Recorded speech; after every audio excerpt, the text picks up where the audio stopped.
Hey everybody. Hey INMS students and families. Welcome back to Miss Lexi and I's DIY channel. We have a special guest today. Miss Rachel's joining us because today we're going to be talking about the Black Lives Matter movement.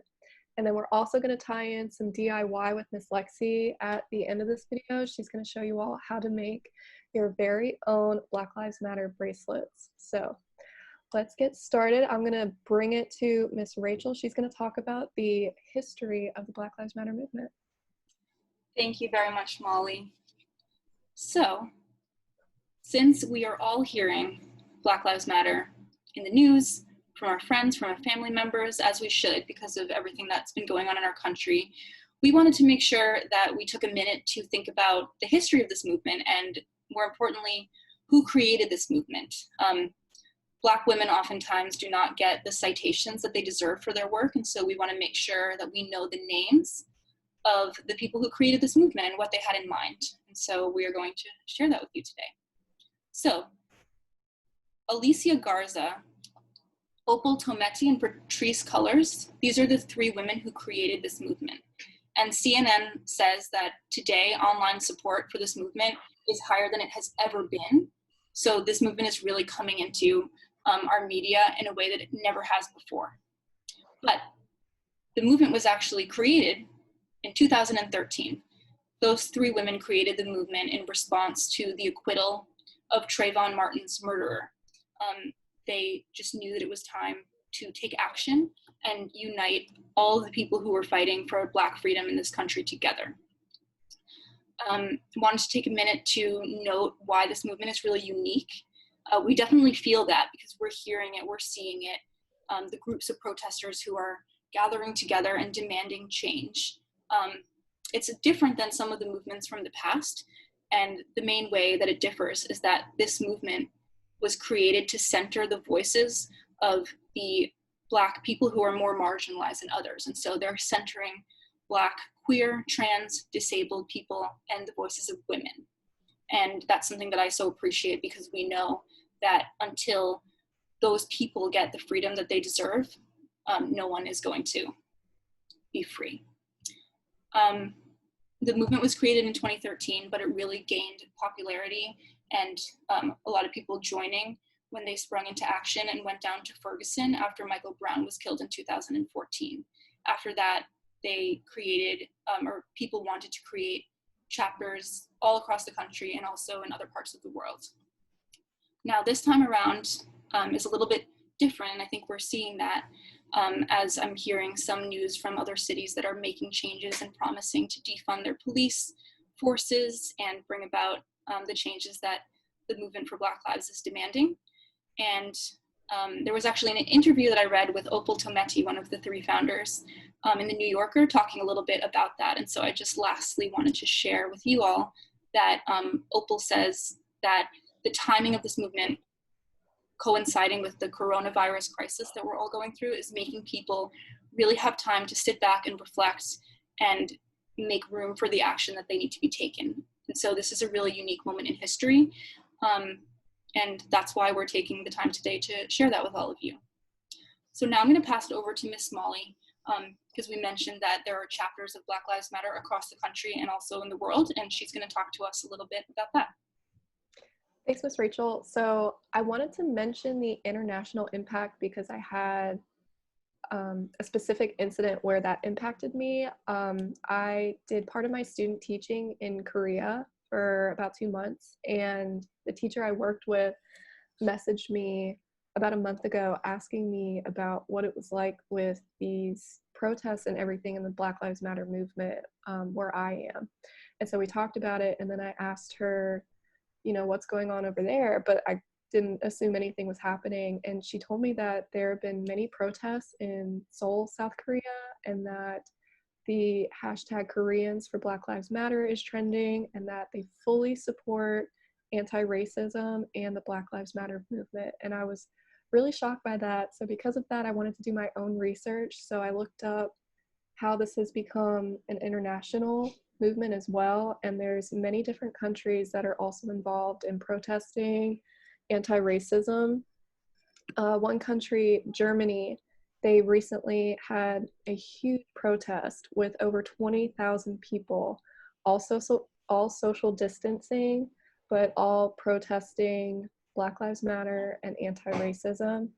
And then also in Taiwan, they had a protest over the weekend, and they're also protesting Black Lives Matter while protesting discrimination against Indigenous people in their own country.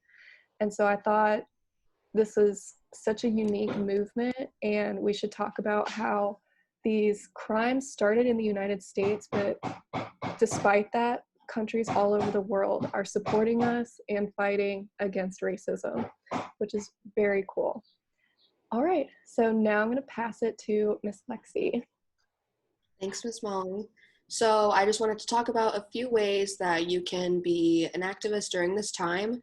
The first being by, if you are unable to donate, there are still ways that you can donate. This can be done by YouTubing different playlists that are under stream to donate, which means basically that the ads that played throughout that video will all be donated towards a Black Lives Matter or some sort of other organization that is also in favor of the movement.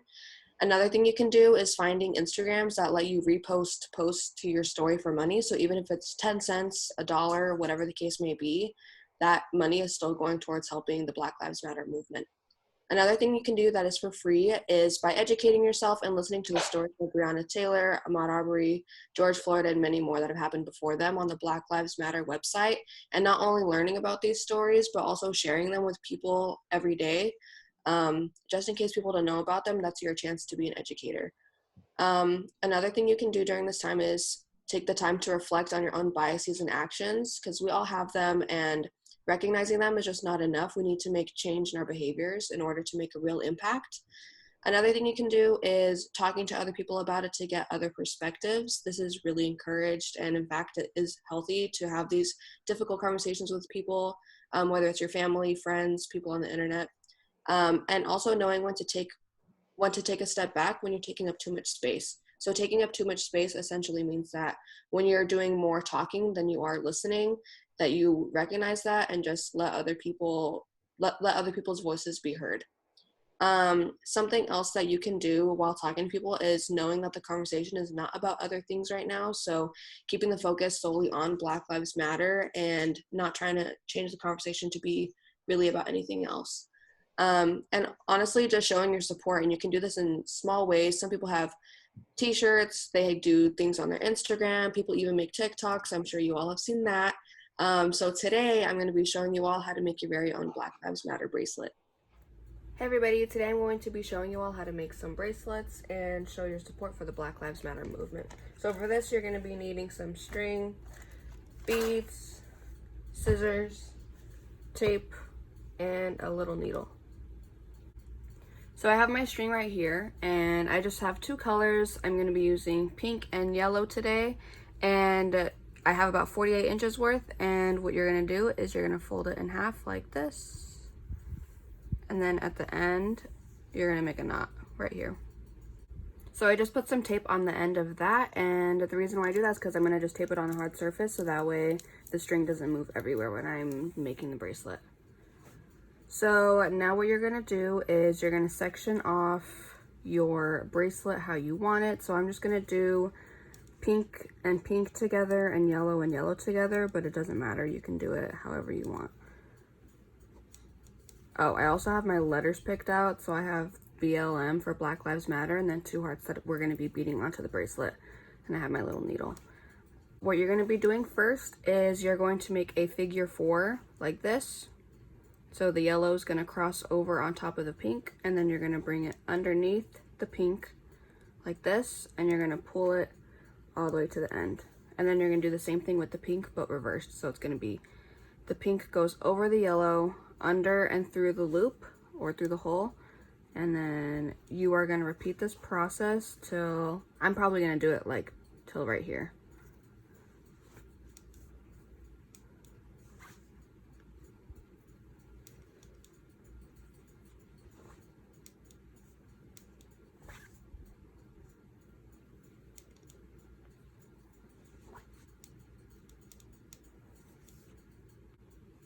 So now that I've gotten the bracelet to where I want to now put the beads, what you're going to do is separate it into 3 sections. So you're going to have 1 string, 2 strings, and then 1 string. The reason why I'm doing it a pink and yellow in the middle is so that way on either loop side of the bead, it'll be one side will be pink and then the other side will be yellow. So what we're going to use the needle for is to make it way easier to put the beads through, because getting it through here is going to be like a mission. So I'm going to just loop this through the hole really quick. So now that this is looped through, we are going to grab our first bead, which is going to be the heart, and we're going to pull it through the needle and drag it all the way down. And now what we're going to do is we're going to grab one of the strings and we're going to put it over the 2 strings in the middle, and then we're going to loop it through the bottom.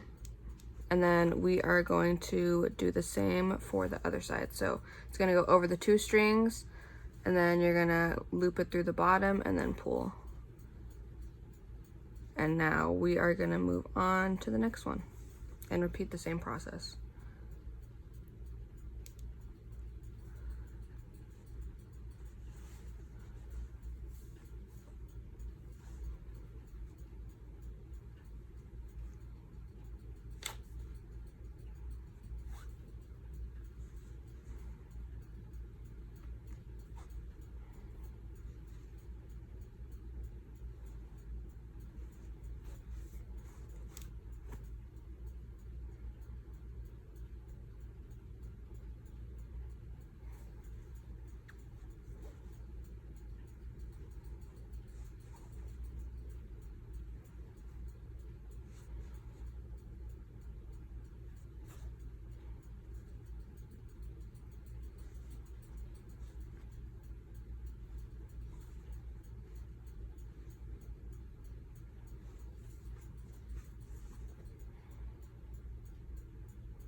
So now that we have gotten done with our beads, we are going to basically do what we just did up here again. So I'm going to resection it the way that I had it earlier, and then you can just finish off the bracelet and then tie it off when you're done.